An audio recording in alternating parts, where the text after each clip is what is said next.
Hey, what is up, guys? Albert Apache, Red Pill Sports and Entertainment Show, MORSEL, Reaction, UFC Fight Night Phoenix. So, check it out. One of the first fights of the night I want to talk about really quick is Fili versus Jury.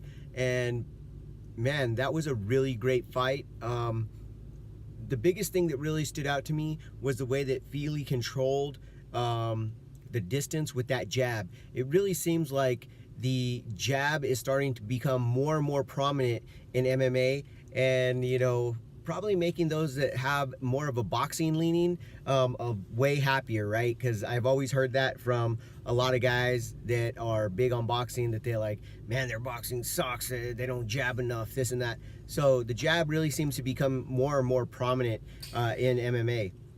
The next fight I wanted to talk about was the Courtney Casey versus Cynthia Calvillo. I really feel like the judges got that fight completely wrong. Those of you who know that I really like the Weasel podcast.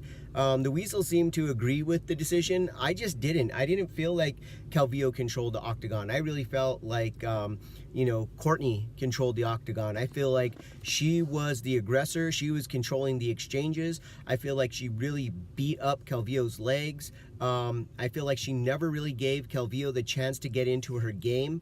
And even stuffed the takedowns once Calvillo decided that she needed to do something to try and get, the fight to the ground. So I really feel like the judges got it wrong. I'm not going to say it was like a robbery. I don't think it was quite as bad as the MVP fight, a daily fight for Bellator. But again, really questionable decision in my particular opinion.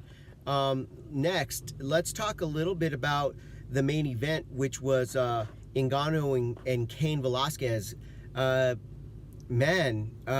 really is starting to look like, between the last two fights, that Ngannou has learned from his mistakes versus Stipe, and he's being patient, picking his shots. He's not just trying to bowl guys over. He's not believing his own hype anymore, which is really a good thing. A lot of people thought that, and the Weasel commented on this on his own reaction, but a lot of people kind of felt initially like Ngannou was showing some weakness when he was saying how, versus the Black Beast, he was kind of feeling like some fear, and that's what kept him from executing. But in all honesty, that's self-awareness, right? You can't improve unless you're self-aware and you admit that you're having an issue or you're having a problem with something. So I think that's exactly why he's fighting better. I think that that's what's led to, his patience now. And I don't think he is a good matchup for pretty much anybody right now.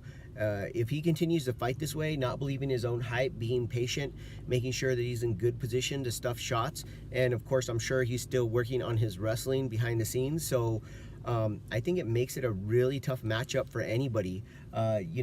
We saw Rumble Johnson even catch DC, and I think if DC were to give up a shot like that to Ngannou, it's lights out, it's game over. So I think he's a tough matchup no matter who they pit him against next. Maybe his time is now. I thought maybe the UFC waited a little bit longer to try and build his brand so that he could carry the company a little bit, but maybe his time is already here, so we'll see what goes with that. Next, guys, the last fight I wanted to talk about, we started with it on the show the other day, which was the Casares versus Gracie. Casares had all the tools, all the ability, all the techniques, the style that should have given Crone a hard time, but he just was not able to keep Crone off of him. I mean, here's the thing. Everybody will sit here and really give Casares a hard time about not keeping the distance. And they might even give Crone some credit for, quote, getting the fight to the ground. Here's really, from my perspective, what it was. Casares lost patience because he should have pitter-patted just as long as he was touching Crone to keep him outside of the distance. Crone kept pushing forward, and he was swinging with, I don't want to say reckless abandon, but he was swinging with intention, right? He was swinging with intention. And I think what happened was maybe a shot glancing off the arm, maybe a shot glancing off the head, and the realization that, man, if I don't put some pressure on Crone, he's going to try and knock me out. He's not just here to like grab a hold of me and take me down. He's throwing like, you know, some wood.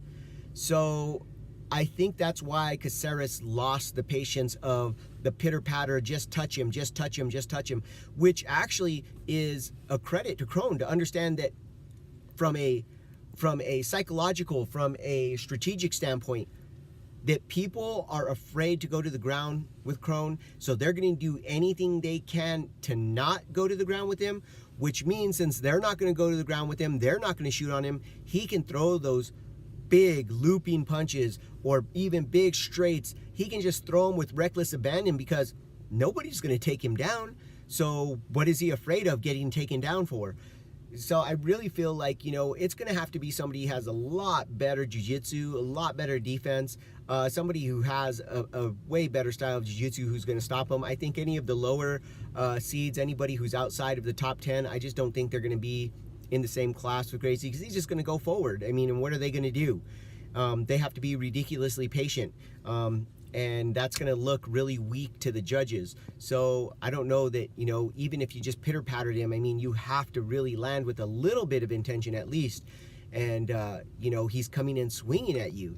So do you take him down to the ground? I mean, maybe a good wrestler takes him down to the ground and then stalls out on top, lets him get stood back up.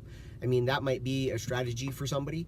But it was a really great night of fights, guys. Hope you guys enjoyed it, and we'll catch you next time. Remember, be practical, be purposeful, get fit with a purpose, guys.